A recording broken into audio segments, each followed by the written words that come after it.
Hello again guys, welcome to a new video. Karon guys, mukuha na po ta guys, pagkaon na po dato ng video guys, pero short video lang hapon kaya I was like running out of my gigabytes, so probably around 100 megabytes now. So good morning Philippines and good afternoon Canada. Kaya siya guys, oh. And don't forget to like, share, comment below, subscribe, and click the bell, please. Thank you, guys. Okay, let's start, guys.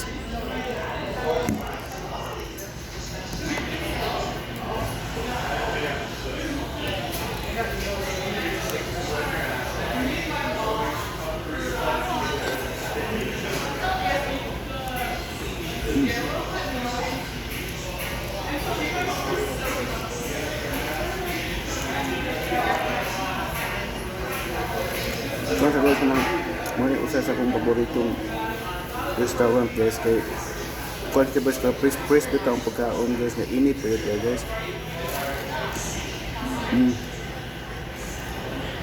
So, kuha ko ito gamay nga soup, guys.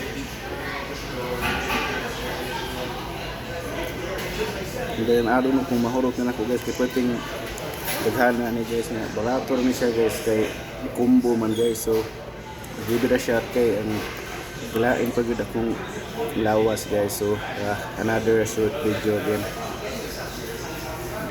Tapos gamay ra akong gikuha nga soup, guys, kay gahapon, guys, pati itong duo mo po nga mahurot, guys, pero daghan na ito gahapon. So karon gamay ra, guys, small size, and then lahi na po nga soup ni sa, guys, pa na po nga soup, hot and sour soup. So pwede technique na, guys, basta mukuha ka sa gawas, guys, mukuha ka combo kay medyo barato kayo nga daghan po ang yung kuan, guys. Kini, guys, po items ni sa, guys, rice, chicken ball, some veggies, and pancit, guys.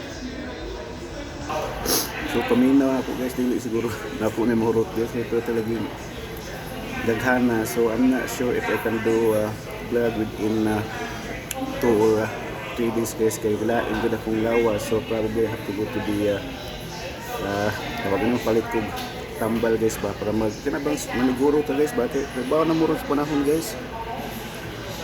Yeah, looks like dili gyud ako ni siya murot, guys, kay pag talaga yung daghan nga ni pana, guys, kung combo, guys, kuha siya, guys, combo number 6 with the small hot and sour soup. So muna po yung usan ako dili ka paborito na restaurant, guys, kay presko yung pagkaon, guys, na lawa init, guys, ba nga. So probably, guys, ari na lang ta kutob, di na lang nato ni dugayon, and then salamat sa pagtanaw. Thank you for watching. Stay safe, stay calm. I'll see you next time, guys. Peace out.